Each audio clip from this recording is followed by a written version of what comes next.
Hey you guys, it's Shay. Welcome back to Generate, Operate, Destroy. Today I'm going to be doing a video on the Anunnaki. This is going to be specifically for the Eternal Eight family, aka Shamar Elkins, the man who unalived his 8 children. One of them was his nephew. So last month on April the 19th, 2026, a mass shooting occurred at 2 homes in the Cedar Grove neighborhood of Shreveport, Louisiana, United States. 8 children between the age of 3 and 11 were killed. Some of them were the gunman's children, and one was his nephew. His wife and ex-wife were injured by gunfire.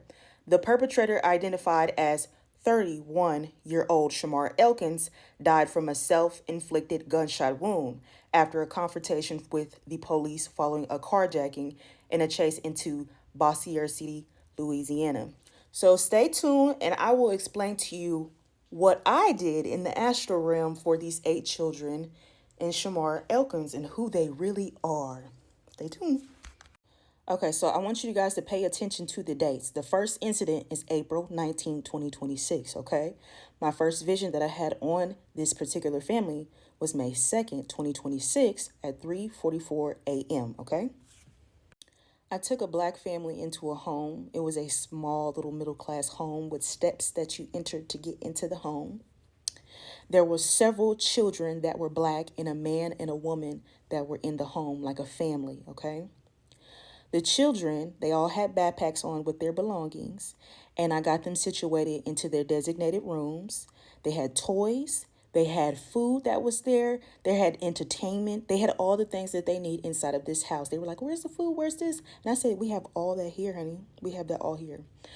The father and the mother, what I assumed was the mother at the time, they looked around and they got situated themselves. And they came up to me before I left and they said, thank you. Thank you so much. I shook their hands. And the children came up to me and they gave me hugs. When I left the home, I looked around. There's no other houses. It's nothing but sand, red sand, like a red clay dirt everywhere the home. It's the only home in this vicinity, okay? It's like nothing is there but this house. But there's a big red sun right over this house. And so what I do as I draw circles in front of the house. Also, let me add, before I close the door, my last few words to this family was, they will come for you in a few short days. Do not leave this home. They agreed. Okay, so I told you guys that I made circles in front of the home. So picture this as my wand. There is no trees in the area, so I didn't break off a branch or anything like that. This is something that formed within my hand, and I made circles in front of the home. Have you ever seen crop circles? Think of it just like that, but much, much smaller. It's not a coincidence, okay? So listen, I go in front of the house, and I trace my footsteps as a longitude and a latitude, okay? 1, 2, and then I go front, 1, and then I'm drawing a circle on the ground, in the dirt. Then I go back, 1, 2, or I make a right. Make another circle. And all the circles are not perfect. They're small, medium, all of that. And then I do this thing. So I'm using my body as a compass. And so I keep making circles, not a lot. And I'm mapping out west, north, east, all of that. And I'm following the wind because my body is a compass, okay? After I finish making the circles, I do this with my hands. The wand disappears. And I ask my physical body to my astral body, where am I? Because I don't know. When I'm having this vision, it's like a movie picture. But my astral body, my soul knows it all. She said, oh, we're at Planet X.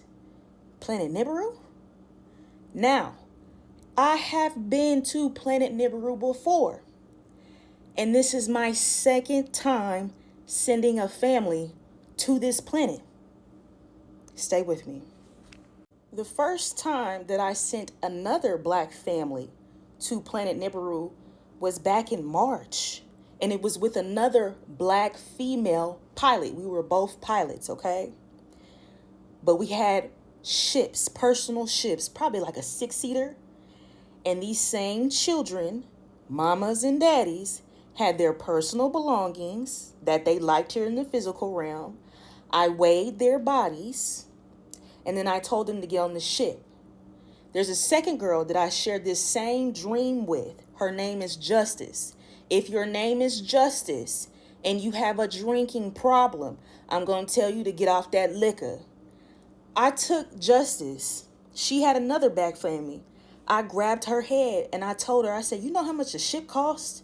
You know how much, what we got to do? Material crystals we got to use in this ship, and you sitting here drunk trying to take a family back to Nibiru and you drunk? And she kept telling me, oh, I can do it. I can do it. I can do it. Listen, as black people as a whole, we so messed up. But understand, Justice is the only female that I think I personally knew that could fly this type of ship and take these family and get clearance back to this planet. I was so mad at her because it looked like from this planet, there is a lot of material that is lacking, okay? I've heard 50-50 things about this planet Nibiru place, but I can't agree with other people that there is material that is lacking in planet Nibiru, because I got so pissed off at this girl named Justice for flying a plane, being drunk, putting families at risk, and putting the ship at risk, essentially, of getting damaged, which she did eventually damage the plane. It got there on time. But the first time I got there, they omitted my real name. I have another name. They know me there, okay? Every time I drop this family off or take families there, I never stay at planet Nibiru. I leave and I go back to my body, okay? So that's a synopsis of what my first experience of what planet Nibiru was. And then the second one was with Shamar Elkins, okay? I go back to my body and I'm thinking, like, who is these Anunnaki people? I mean, I heard it from Bobby Hemmett. I heard a few about Malachi Z. York. I seen a few pictures of it. Rod Hayes, Floorburn. I'm into all of this stuff, but it's kind of chaotic in my brain until I started going there. And I said, woo, planet Nibiru, when I looked at it and I'm at the crust and I landed my ship, it looked like Tartaria. I looked at those pictures and those buildings. It had a resemblance of those buildings, sharp, tall buildings. Very interesting. So let's get back to the Shamar Elkins and the family, okay? Because it has a lot of meaning and their death and what happens to us on the planet. Okay, so this is Shamar Elkins, the man that unalived the 8 children April 19, 2026. I want you to look at these jaw structures. Stay with me. Look at the jaw structure. Look at the nose, the mouth, but particularly look at his eyes. Look at his eyes and how it comes up, the eyebrow features. This is who I know I see. There's a man called Dr. Malachi Z. York. He created a book called The Holy Tablets. And this is his illustration of who the Anunnaki is, okay? Look at the features of the Anunnaki. Look at the jaw structure, the eyes in particular, okay? And you can type that in Google so you can see it blown up, okay? When I woke up from that vision, the first person that was on my mind, because remember, I had a hard time seeing who the man and woman was and who the children were, but I knew they were all black. Their spirit was black. Their soul was black. They were young. The first person I thought about was Shamar Elkins. If my astral body told me and said it loud and clear, oh, we're on planet X, that means that Shamar Elkins and the family is a part of the Anunnaki. I know those features when I see it, okay? So I want you to stay tuned for part 2, because this will have a lot of meaning in their transition in their most recent funeral that passed on May the 9th on Mother's Day. Part 2 on the Anunnaki. This specific video is going to be about the Eternal Eight, about Shamar Elkins, the man who unalived the 8 children, one of them that was his nephew. Please go back and watch my first video where I break down my vision that I had on the family and where I took them, okay? This video will be about how this family's death, this transition is concerning you on planet Earth, okay? So we've already clarified that Shamar Elkins and the family are the Anunnaki. Now the mother as well, we heard that she did get harmed during this event on April 19th and she landed in the hospital. I also did a reading on her and the family, and she is also a part of the Anunnaki. And she was also one of the women that were still left alive. Stay tuned. Now I want to start out with this video that people do die in these type of events, okay? So my condolences definitely does go to her and her family, okay? She's going to need a lot of love and light to get through this situation. But I will tell you from a occult perspective that this was going to happen. Stay with me. Before we go into the occult deep dive of why the transition that happened with the man and the 8 little children that were unalived by the man, I do want to pull out my good little cards. I did a reading on them last night, okay? I rarely ever use my cards because I rely on my visions and my dreams. I rely on what I actually see in the physical world, okay? But I wanted to go into an even deeper dive to make sure that I had essentially all my facts straight, okay? So this was alleged that the mother found out that Shamar Elkins was cheating on her, okay? When I was rummaging through the cards, he was basically like, listen, I had somebody on my line, you know what I'm saying? Might have had a few in the phone. I might have entertained a few at the job, you know what I'm saying? I might have been a little bit friendly in public, but I've always withhold my urges. I've never stuck my wand in somebody else. She keeps saying that, but I've always withhold. So when I'm reading the mother's mind, she like, well, that's still cheating to me. You entertaining other women while I'm right here. We got all these 7 kids and stuff like that. And supposedly it's another woman that he had these kids by, but he got all these kids in his house and you entertaining another woman? That's what I'm hearing from her. So from my understanding, she's saying it's not the first time. I'm sick of this. And I'm also hearing I can do bad all by myself. Like I'm tired of this. Like every mistake, every setback that he does, it's affecting our family. That's what I'm hearing. And so it's been confirmed in the astral when I was pulling the cards, he does have mental health issues. The first word I heard was schizophrenic, okay? Does not sleep a lot. Constantly has to worry about finances, family, his woman, just trying to have everything all together. But I do feel that he didn't have his priorities straight, and it wasn't towards the family. It's everything else but the family. And that's what's really hurting the woman, the black woman, his wife, okay? So that is confirmed. So let's go into a deep dive of why this happened with the family, okay? Shamar Elkins, he constantly hears voices in his head, in and out. Somebody's constantly telling him what to do and where to go, when to piss, eat, shit. It was always a battle with his mind. We also need to take in consideration that he was in the military. There's no telling what he went through in the military. Another example of that is the movie Manchurian Candidate. You can watch the older version, the newer version with Denzel Washington. They do all these horrific things to people in the military. So you don't necessarily know who you're talking to, okay? They might got stuff in their brain that we cannot comprehend. So Spirit is telling me that, yes, he heard voices, but the voices was from those traveling men, and it was also voices from the Anunnaki as well, okay? So when this incident happened on April the 19th, 2026, he heard voices in his head to do this, okay? Like to be pushed to do this. This is why I say when you're under MK Ultra, all they got to do is push a button. They send a signal out, call your phone and say, why did the chicken cross the road? And you just snap like that. They've made movies on it, okay? And next thing you know, you go grab that mysterious gun that you didn't even know you had, but you hit it, okay? And you start going berserk with it. So I want you to understand that he took out 8 children. One of them was his nephew, correct? He harmed the mothers of the children. He harmed them, but they were not unalive, okay?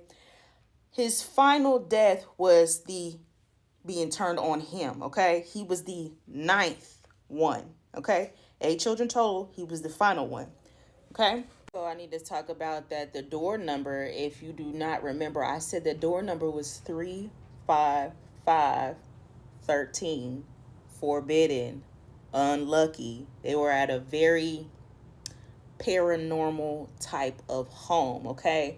Now, 13 is good to us, not good to them, okay? So it sends a message as well. 13 is the Anunnaki too as well, okay? This is also why I wanted to know if the mother ever seen any type of paranormal or any of gifted abilities with the children, or did with Shamar Elkins, if he had any mental health issues, did he kind of have like a demonic entity in him? Were there any type of instances in the home where you like, yeah, I need to get the hell up out of here? You know, she was probably really at her wits end with the place and was ready for a new beginnings. That's because she was in a 13th home. Yeah, it's time to move forward. Also, when you die, anybody that deals with like funeral, you're a nurse, a hospice worker, anything like that, usually about a month ahead into somebody's death, they've already start looking like they're about to die. So that's another question that could be asked too as well. Did they look like they had any type of out of body experience? Did they already look like there was death on them as well? Because sometimes you can see it before they die.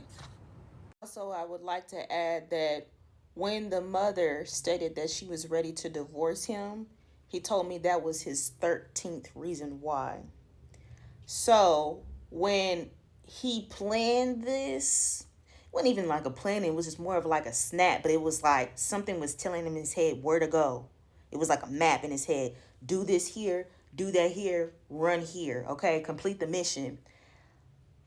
His father's side, although he is at such a low auric field, if somebody can hijack your body like that, you are such at a low auric field that I think you're so beyond the root chakra, okay?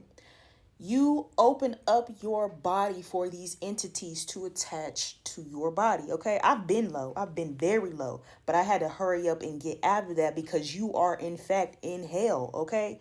You are going to start seeing things you ain't never seen before. That's why you're supposed to get your auric field so high that these entities cannot touch you. They can't go where you can go, which is the heavens, okay? So his father's side, his nurturing side, he said, okay, well, if I do this, I want my children to go with me. Yes, very selfish, but also the thoughts in his head was telling him, when you take yourself out, they must go with you as well. So they were the first ones and he was the final one. He told me, he said he did not want to be alone. And also what he heard in his head told them to do it as well. Okay. Okay, so the astral world called me and told me, they said, hey, the people that you've seen before, that man that alive, those children, they're actually the Anunnaki race. This is why we sent you the vision and we told you to go get them because they are lost. Why are they lost? They don't know their way back home. When you have a tragedy death like that, or you get hit by an 18-wheeler, sometimes you get snatched out your body so fast that you don't even know that you're dead, okay? That is essentially what happened to them. So they called me to take them back home and find their way, okay? So when you see me on my first clip, I told you that I took them back to a house and I drew the circles, the symbols. It was a symbol for the Anunnaki people to come down, bring a ship, however they do it, and come pick them up. That was the message that they're here, they're safe, they're ready to go back home. Remember, the 8 children was a sign of an infinity loop, the human body in symbolism. We are in constant cycles, a karmic cycle at that. The cycle needed to end. Shamar Elkins was the official sacrifice, the ending. Part 3 of the Anunnaki of the Eternal Eight. This is a vision, a dream, a occult decode of Shamar Elkins, the man who unalived the 8 children, harmed the 2 women, the mother of his children. I'm just giving you a deep dive on how this concerns to you on life on the planet Earth, okay? So I left you guys that 8 children represented a cycle that needed to end. 9 was the final death of Shamar Elkins. He was the official sacrifice to usher in a new world, okay? And also I wanted to clarify with you guys that March the 20th was the spring equinox. So we were a month into the spring equinox too. That's a lot of symbolism there too as well. I also too wanted to clarify that the mother, who is still alive, she is a part of the Anunnaki race, but I also left out that the mother, her name is Shaniqua Pa. She's actually a queen in planet Nibiru. She has a lot of authoritative figure down there. I would not be surprised if she's like a scientist or something in the past. Like, she has a lot of authority there. She is like the matriarch, okay? She might not know it in the physical, but I see it, okay? This is why she has a lot of strength, and she's going to kind of be like the representative of, yes, I had this tragic death that happened with all my children. I lost ultimately everything, but my loss will help hundreds of other women, so this will never happen again, okay? She's going to do something really creative in her life that is going to help a whole bunch of women based on her loss in her life, okay? So let's get into a deep dive of why the traveling men, aka CNN, Fox News, all of them label these children the Eternal Eight, okay? I waited to tell this entire vision, this entire decode, until I could see the funeral on May the 9th, which was on Mother's Day. Heavy symbolism there. But I want to talk about the funeral. They named him the Eternal Eight. What is the Eternal Eight in symbolism, okay? This is called The Occult Anatomy of Man by Manly P. Hall, okay? You can type this in Google and you can see the full-blown up picture, okay? I don't want you to get overwhelmed by all these symbolisms, words. It's in various different languages as well, but I'm going to tell you why the 8 is a representation of what's happening inside the body and the whole universe. So remember back in the day, I told you guys, you are a microcosm of the macrocosm here, okay?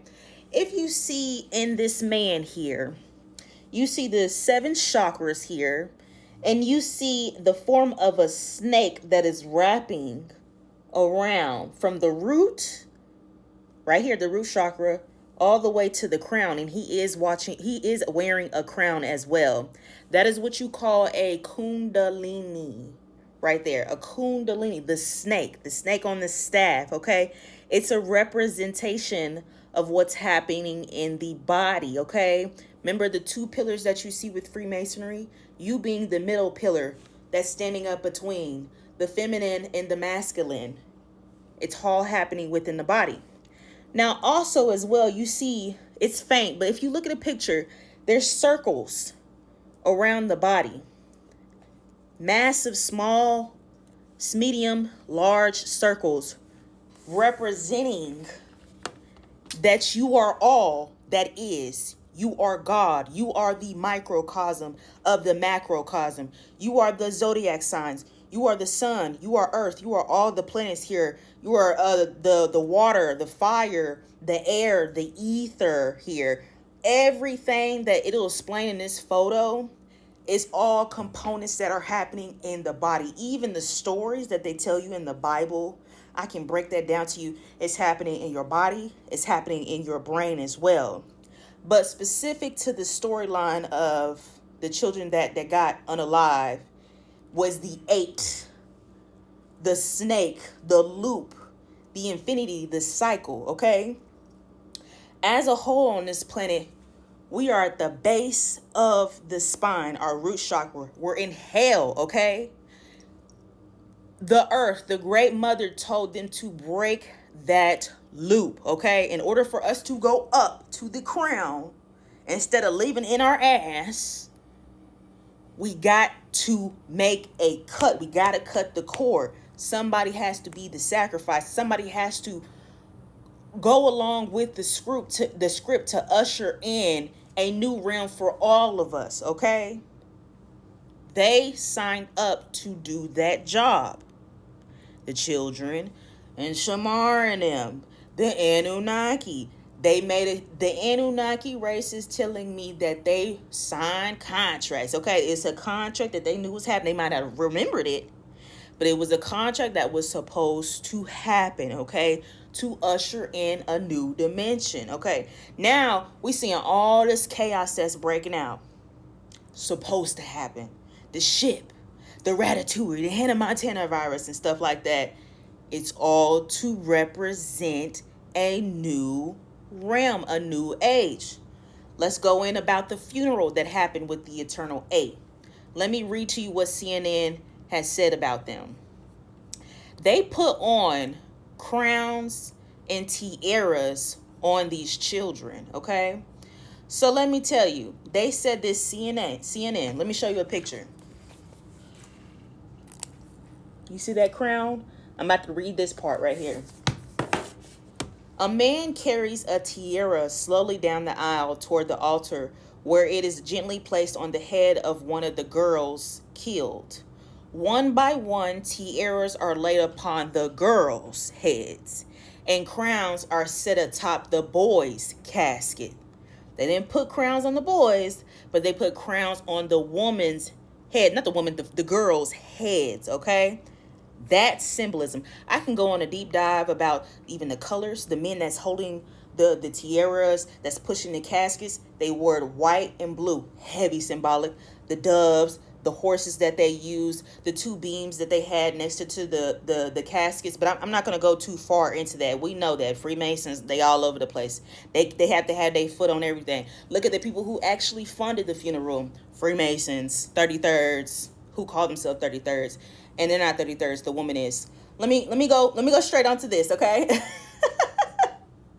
But listen, they laid tiaras on the girl's crown and the crowns on top of the caskets of the little boys, okay? That is heavily symbolic of the matriarch returning on this realm. The only person in tragedy that was left to deal with the pieces was the black woman, Shaniqua Puh. Is that how you say her name? And it's very unfortunate. I try to watch and skim through the funeral. She doesn't even look the same as she did before. So that lets me know that she went through a lot while she was in the hospital. She looked like she lost a lot of weight too as well. But when I look at her pictures of her, same eye structure as the Anunnaki, because she's the queen. She has an authoritative figure back where she comes from, okay? I wouldn't be surprised if this is not her first time on this planet, going through a lot of chaos to usher in a new realm for us as all, okay? But the cards, visions told me, oh yeah, she's royalty. Her children are royalty. Where she comes from. She may not know it, but the astral realm definitely did tell me. Why did they put tiaras on the crowns of only the girls? Only the girls. Think about it. They put crowns and tiaras on all the children. That is symbolic. And I'm even reading as well that there's a little boy that was there. He even gave gold crowns to all the little children at the funeral. Okay, I'm going to make one more video after this. But let's end it with this. You remember Queen Elizabeth when she died? What they did was they put her crown on the casket, right? Before they make the burial, they're supposed to take the crown and they're supposed to break the wand. Okay, black folks, when we get buried, especially when it comes to the ancient Egyptian days, we get buried with all our jewels. Everything that we had here, if you were a royalty, it got buried with you. You got wrapped up because they knew you were coming back. Okay? So, when they put the tiaras, the crowns on the girls, and the crowns on top of the casket of the men, I keep saying the men, the boys, that was a representation of who was becoming the rightful owners back to the planet. Part 4 coming up. Okay, so this is my final video on the Anunnaki and the Eternal 8. I am talking about the man that unalived his 8 children last month in Louisiana, and how that correlates to us on life on the planet Earth. And I'm decoding this symbolism that is happening in the body, and how this usher in a new dimension, a new beginning because of this death, and how the family is actually the Anunnaki. Yes, they come from planet Nibiru, planet X, okay? So when the newsline is naming all these children the Eternal 8, is heavily symbolic in the occult, okay? So 8, I told you guys in a previous video, is a representation of the Kundalini, or the Vesica Pisces, a no end, okay? But when you're thinking of the Kundalini in the human body and human form, you can go from the root chakra to the crown, okay? And the death in symbolism is supposed to usher in a new birth. But the only way to get there is to basically die at the spine in order to be raised up to the crown, okay? On this earth, on planet Earth, everybody is in hell.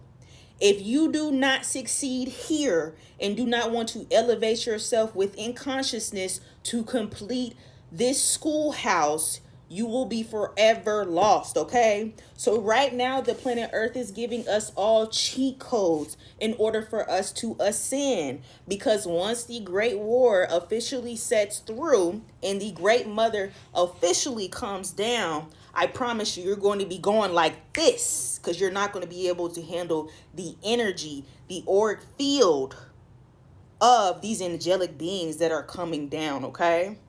So this is what I will say. When it comes to the Eternal 8, I'm going to take a book called The Secret Teachings of All Ages by Melanie P. Hall. This is my go-to book here.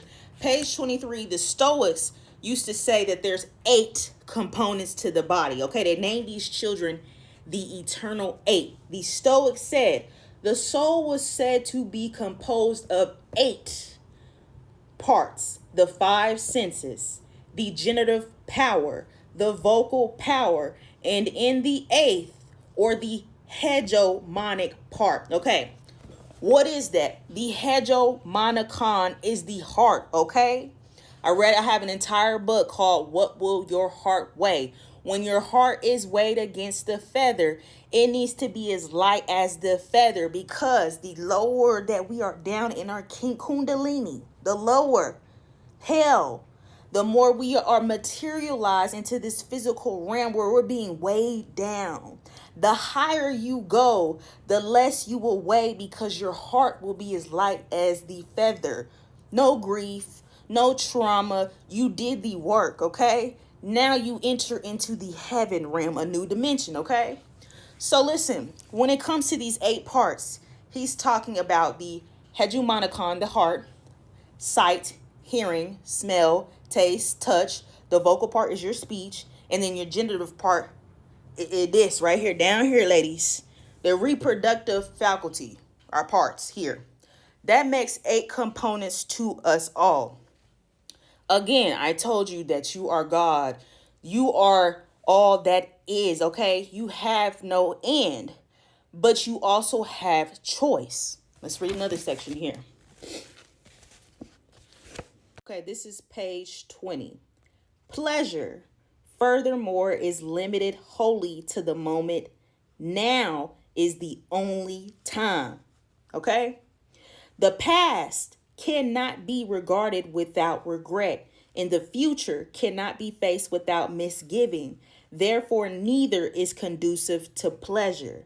No man should grieve, for grief is the most serious of all disease. Okay, this is why I have a different perspective on death. Okay, I am outside of my human experience. Okay, there is life beyond death. There is no death when you think about it, because we are all in all that is, because we are gods. Okay, nature permits man to do anything he desires. He is only limited only by his own laws and customs. Okay, a philosopher is one free from envy, love, and superstition. and whose days are one long round of pleasure. It is up to you to get to there, okay? So the 8 children were the ultimate sacrifice, and the father was the ninth final one that completed the ritual for you all, okay? This is what this man said on page 220. Pythagoras. The 9 was looked upon as evil because it was an inverted 6. According to the Eleusinian mysteries, something that I wrote in my book, get that? It was the number of the spheres through which consciousness passed on its way to birth. Because of its close resemblance to the spermatozoan, the 9 has been associated with germinal life. They had to do it. They had to make the transition in order for you to get new life on this planet. Yes, they had to do it through chaos because black people as a whole are chaos beings. Okay? I'll say it time and time again. What happens before you have birth as a woman? You got to go through hell before that baby gets through that birth canal, the ship. They brought you a ship in May. They brought you chaos on the ship. Now, this is what I'm telling you guys right now. If you do not get your life together, if you do not get it right on this schoolhouse, get my book, because my book is all about elevation. It's all about completion. It's all about self-mastery. It's not about when's the next relationship you're going to get to, because think of Shamar Elkin's story and Shaniqua. Chaos. A relationship is all going to tell you why you shouldn't have never been in that relationship.